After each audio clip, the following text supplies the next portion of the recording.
You're listening to the Parent Pod podcast by Gymboree Play and Music with Adonica Shaw, a weekly conversation about early childhood development topics for parents with children ages 0 to 5. While the content of this show is meant to be informative, it is not meant to replace the guidance of your physician, therapist, or pediatrician.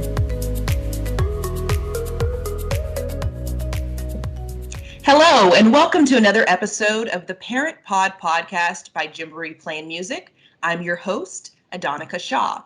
Today, we have a special treat for expectant mothers. We are speaking to the one and only Jennifer Schwartz, who is the founder and CEO of Motherhood Understood. Jennifer, welcome to the show. Thank you so much for having me. Thank you so much for being with us. And so for those of you who are unaware of Motherhood Understood, it's a website and online community that offers a judgment-free space for overwhelmed, depressed, anxious moms, and women who are suffering through maternal depression, postpartum depression. And we felt that it would be a great way to provide a resource and to have conversations around some things that some of us women who have had children don't get a chance to speak to with friends and family so openly at times. And that can be, unfortunately, the stress and the overwhelm that comes with being pregnant, going through a pregnancy, giving birth, and then even that time frame of a year or two after when you're still getting acclimated to the experience. And so, Jennifer, I would love to hear your story. I'm aware of your story, but I would like for you to share with the audience your story around what was the key catalyst for Motherhood Understood. Sure. So I currently have a 7-year-old son. And when I was pregnant, I thought motherhood was going to be my Cinderella moment. And I was going to bring him home and magically transform into this domestic goddess and Pinterest queen and breastfeeding champion and, cart him everywhere, floating on air, telling everybody how amazing motherhood is. And what happened instead was more like a horror story. There was no fairy tale involved. I couldn't get out of bed for almost 6 months. I barely left the house for almost 6 months unless I was forced to. I quit breastfeeding after 5 days to go on antidepressants for the first time ever and found myself in weekly therapy appointments. And I was diagnosed with severe postpartum depression and some anxiety. And I was completely blindsided because nobody talked to me about maternal mental health during my pregnancy. So this was not something I thought could ever happen to me. I had help. I had a baby nurse, a supportive husband, family in town helping out, and none of that mattered. And it really took me almost on a scavenger hunt to be able to find the help I needed to get better. And I suffered way longer than I should have had to. And when I got better, I vowed that I would somehow help the moms that came after me so they didn't have to suffer as long as I did. So what I started doing was I started blogging under a little blog called The Medicated Mommy just to share my story. And what happened was when I shared my story, hundreds and hundreds of moms would write in and comment and share theirs. And after doing that for a while, I transformed it into what you see as Motherhood Understood today, which is an online platform and community and story sharing hub for women affected by pregnancy and postpartum mental health illnesses, because I didn't want it to just be about me anymore, because, according to the outrageous statistics, more than, 800,000 women each year in this country alone are going to suffer from a perinatal mood and anxiety disorder. And we launched with the mission to really provide support and connection and education and resources to women and their families before the baby comes. I think the key is to really be educating women and their partners and families and friends before the baby comes, before the suffering starts. So if you are one of those women that does suffer from anxiety or depression when you have your baby or even in pregnancy, you know exactly where to go for help. You can get the help. And these are all illnesses that are temporary with the right professional treatment. So I have a couple of questions and just Sure. through your tremendous story. And some of this, and I want to be really clear, some of it are just questions that I feel that would arise in me if I weren't aware of what postpartum depression is and how it can impact you. I have 3 children of my own, so I've had 3 very different birth experiences. Right. But I would say, so for example, if a woman is pregnant, right, and she is having what she probably assumes are just regular mood swings or moodiness because she's pregnant, and most people kind of, I hate to say, write it off as just pregnancy hormones. At what point, either during the pregnancy or even after, would you say that it might be that fine line between it just being a hormonal thing that's associated with pregnancy to knowing that perhaps it might be something more? Right. I get this question a lot. So the key really is to think about how the feelings are impacting your daily functioning. And what I mean by that is, are you able to do the normal things you do every day? Wake up, take care of yourself. If you're postpartum, take care of your baby. How they're impacting you is a really big sign. For me, for example, I could barely get out of bed and do anything. There are a whole kind of list of questions you can ask yourself. Are you not being able to find joy in the things that you typically would find joy in is another one. Mm-hmm. But the amount that they're impacting your daily functioning, I think, is really key. And I think if you're worried even the littlest bit, it's worth picking up a phone and calling your OB. You can start with your OB to start there. But if it really is something that you're struggling with, it never hurts to look for a perinatal mental health professional, a therapist who specializes in pregnancy and postpartum mental health, just to have somebody to talk to about the feelings, whether they're hormonal, and I'm putting quotation marks under normal, or not. Yeah. So the other thing that you mentioned is having these resources that you're providing to at least make family members aware, or whether it's the spouse, a husband, partner, parents, those that are around you, to kind of be prepared if in fact a woman were to find out that, she is suffering from postpartum depression, like putting those kind of safeguards in place during the pregnancy. But for women who don't have that kind of a support system, what would you recommend that they do to either prepare themselves for what could potentially happen during the pregnancy or after? Or if they're surrounded by people, for example, and again, I think back, 12 years ago, for example, when I was pregnant with my first child, and nobody told me anything about postpartum depression. And I feel like it took many years for it to be more of a mainstream conversation. And so admittedly, even when I have conversations around maternal mental health now and pregnancy depression and managing the waves of anxiety that kind of come with having a child, and um, dealing with that in that first 1 to 2 years, after birth, not everybody believes that postpartum depression is like a thing, right? Right.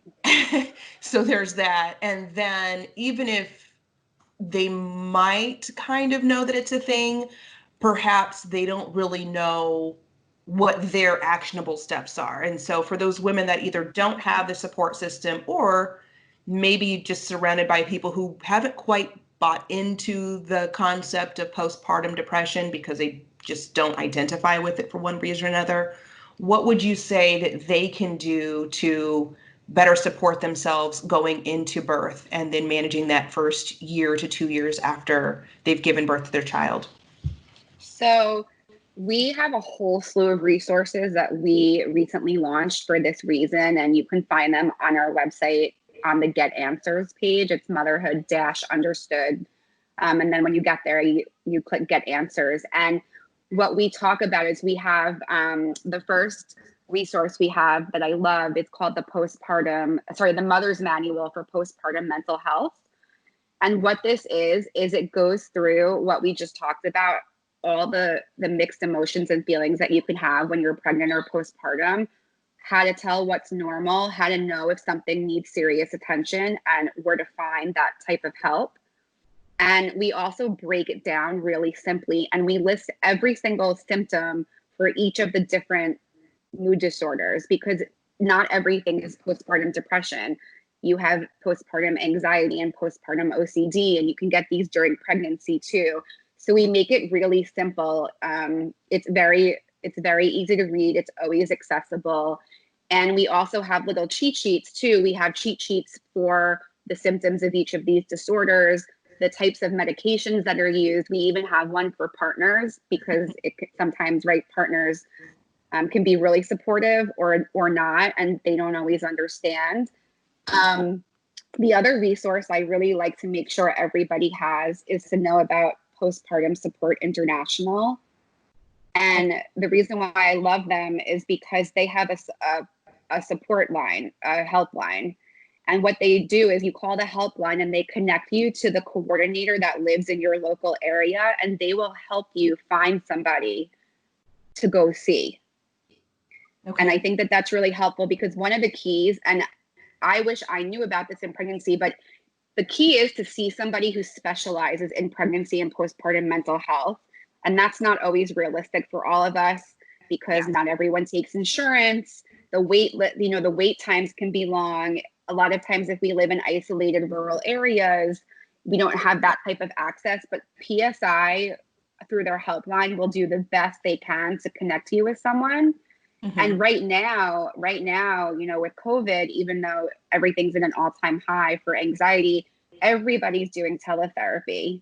So teletherapy and online support groups. And that's the other thing too. When you're pregnant, if you can kind of research and see what type of mom support groups there are in your area, it could be, at a nonprofit or through a hospital, or try to find some of those things before you have the baby. This way, once you have the baby, you have a place to go with other moms who are going through what you're going through. And I'm not talking about a mommy and me where everybody's dressed up and smiling and, talking about how amazing motherhood is, but an actual kind of new mom support group where everybody's in there kind of, talking honestly about their feelings. I think that a big part of this is just feeling seen, and being with other people who understand what you're going through. Yeah, no, I think having that community just makes such the difference, particularly like I mentioned, like if you don't have people around you who can kind of help guide you, because admittedly, maybe they're just not as knowledgeable or don't have the education or background to be able to kind of help you make sense of what's happening to yourself. One question I do have as I'm listening is, are there any women that are more prone to maternal mental health illnesses or anxiety or OCD or postpartum depression than others? Or is this something where anybody can realistically have any of these things at any time? A really good question. So there are risk factors for developing a pregnancy or postpartum mental health illness. And we talk about this in our resources as well. But if you have a history of mental health illness, you're at a higher risk for having one during pregnancy or postpartum. There are other risk factors too, like moving right before, experiencing a loss right before. There are all different risk factors, but at the same time, these illnesses don't discriminate. So you could have no risk factors and still get something. And they don't care about your intelligence or your race or your socioeconomic status, right? So none of that matters. But yes, if you are somebody who has had a history of mental health illness in the past, or a family member has, it's worth knowing that, because you are at a higher risk. And also things like miscarriage and going through infertility and its treatment, those are also risk factors for developing a mental health illness in a future pregnancy. So I wish that somebody, put a pamphlet of the risk factors in my bag, like before I left the hospital or something like that. Yeah. Because I had a lot of them, even small ones, like moving 3 months before the baby. And I also like to say this a lot because I don't think it gets talked about, but women who are very type A, high functioning, we like to control things. We make lists. We succeed at most of the things we set out to do. We are at very high risk.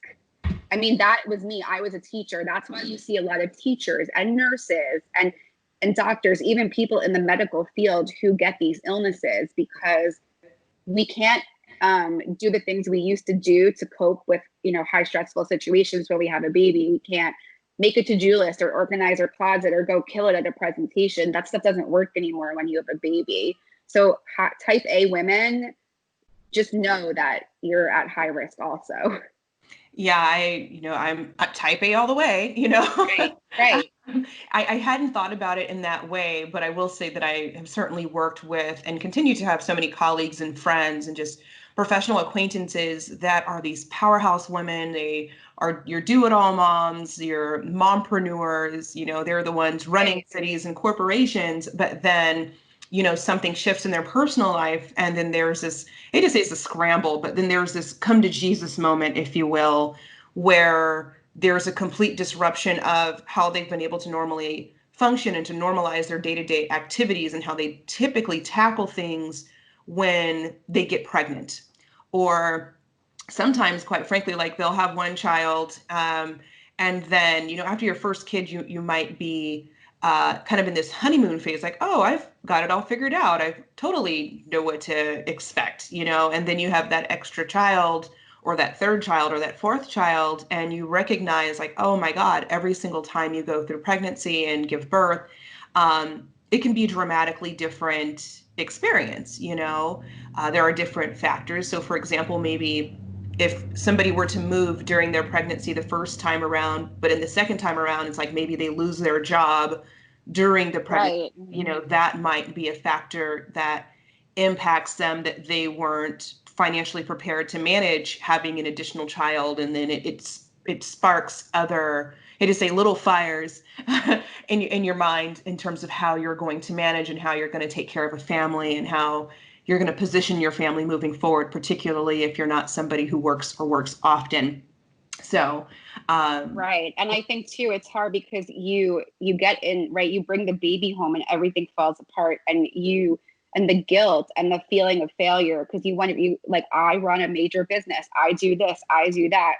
Why am I failing at motherhood? And I think that is one of the other reasons why so many people don't either know about or just don't know that they're going through a postpartum or pregnancy mental health illness, is because if you don't know it's a thing, you just bring the baby home and you think you're failing. You don't realize you're depressed or you're anxious. You just think you're failing because it looks like everybody else is doing such a great job except for you. And I do just want to also say too that with these illnesses, a lot of them present as anxiety and irritability and rage and anger.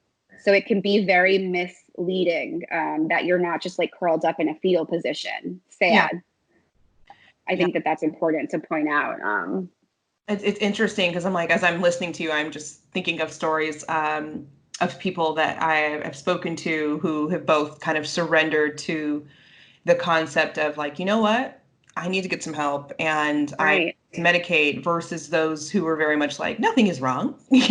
Whatever do you mean? I just happen to be really mad today, and it's totally fine to be mad. And don't get me wrong, you can be mad when you're, trying to breastfeed and run a company and manage a household. But I do think that there's kind of certain patterns that people fall into, particularly when it tends to be something more than just being angry or mad at an isolated event versus you're mad or angry like multiple times a day, multiple days a week, multiple weeks out of the year. Right, exactly. You're going to struggle. We all struggle. Motherhood is hard, but you shouldn't have to suffer. There's a difference, right, between the struggle and the suffering.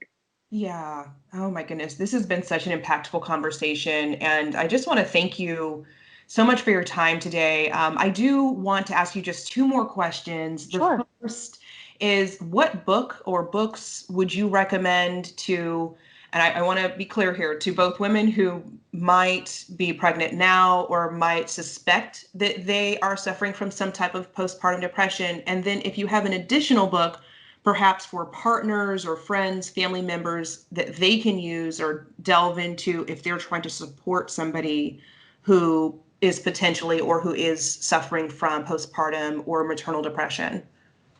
So my favorite book is by a maternal mental health expert and psychologist named Karen Kleiman, and it's called Good Moms Have Scary Thoughts. It came out last March, and I love it because it's comics with thought bubbles.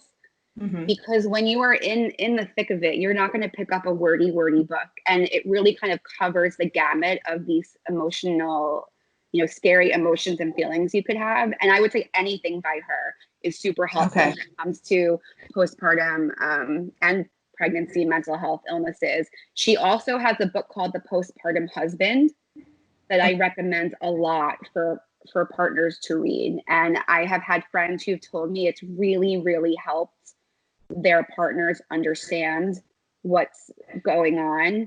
And it's given their partners kind of the step they needed to go to therapy with their wives, or at least speak to the therapist on the phone. So that's another great book. And then I would also say to please download our free guide, The Mother's Manual for Postpartum Mental Health, on our website, because it has all of the information that you need to know about all of this. And then we also have a cheat sheet called For Partners, which lists helpful ways partners can be supportive, including what they should never say. Okay. And so I think those are really helpful. And the other thing I just want to mention too on our website is that we have a checklist called the Mama First Checklist for Postpartum Health. And what this does is you check boxes off of how you're feeling, how long you've been feeling, as well as any risk factors that you might have had, things that have happened to you. And you can just hand it to a doctor or hand it to a family member. And it gives you the words when you don't have them. And it helps you articulate, okay, this is what I'm feeling, but I don't know how to talk about it or ask for help. And you just give it to them. So I think all of those are very helpful resources for anyone. And the more we can educate and you can get these resources and read and understand during pregnancy, I think the better it is. Oh my goodness. I'm taking notes as you're speaking. This is Thank you. Fabulous. And I just think about the stark difference, like I said, between, 12 years ago when I gave birth for the first time, and then my middle child's 8, and then my youngest is 3. And so just seeing the progression of certain conversations around what motherhood looks like and what it's allowed to kind of look like has been so helpful. And it's good to see that evolution. I hate to say, like, in my lifetime, because I recognize that my aunts and my mother and, people that have had children before me or long before me may not have had these things available to them. So It's just wonderful to kind of see that despite the fact that there are, I hate to say, people that are suffering, but equally it's important and exciting to see that even though that there's an issue, there's also a solution now, and there's a solution that can be distributed pretty quickly if the right pieces are there. And so that's somebody who recognizes the symptoms that they might be experiencing, either them, a friend, or somebody else nearby being able to identify it and then help them move forward with some course of treatment. And then doctors who are knowledgeable enough about this at this point to say, okay, here's your course of action, here's your course of treatment. And so it helps to kind of pull that initial problem or that catalyst for all of these little mini events full circle, and so it's just a tremendous thing to kind of see in my lifetime that is now something that is so open and more widely discussed than it used to be. And so I just thank you so much for your expertise today. I'm truly touched about the information that you've been able to share, but also the work that you have done and the many doors that you're opening for women for their own mental and emotional health through your dedication to this and through your willingness to share your story. So thank you so much for that. Thank you. Yeah. So if people want to reach out to you, if they want to connect with you privately, how can they do that? So our website is motherhood-understood.com. And there you can find all our resources. You can download the free guide. We also have a pregnancy and postpartum mental health online support community that you can access through that. as well as we have a library of stories. We share a story written by a mom about her experience with a pregnancy or postpartum mental health illness each week. And you can also submit your own. So these stories are great because they show you that you're not alone, and they help to get rid of the stigma that exists, for admitting and getting help for a maternal mental health illness. And then we're also very active on Instagram at Motherhood Understood, as one word, no dash. And if you ever have questions or you're not sure about something, just send me a DM. I read every single DM. I answer every DM. I'm always happy to point you in the right direction for help. So please don't feel like you can't reach out or ask anything. I'm an open book, and I have a huge network of people that I can refer you to if that's what's needed. So just please feel free, like you can always reach out. Okay. And this is great. I'm glad that it's all streamlined in one place. No, it's great. I think I mentioned to you offline, I speak to so many powerful women, but then it's like, which one of the channels that she is actively engaged in can I actually find her, and so. Instagram is definitely the best. And we link to our website. We link to all these resources through Instagram as well. So everything is there. And we're going to be launching a postpartum mental health planning service, a one-on-one service. We're going to be launching that. I don't know exactly when. Things have gotten a little delayed with COVID. I'm hoping middle of summer, but it could be fall. But that's something I'm really excited about, because I think if we can put together postpartum plans the way we put together birth plans, that will also help minimize suffering for a lot of women and their families. Okay. Well, we'll have to definitely look out for that. And, for those of you who are listening to this episode, and I don't know when you'll come across it, but, I just want to point you in her direction if you have any further questions. And I'm just, again, thankful for this resource that women have available to them now. That is, something that's definitely changing lives. So thank you all again for tuning in today for this episode of the Parent Pod podcast. I'm your host, Adonica Shaw. If you have any commentary about this episode or about this conversation, feel free to sound off online with the Gymboree Playing Music hashtag. To learn more about this week's episode or the content discussed in the episode, be sure to follow Gymboree Playing Music on Facebook.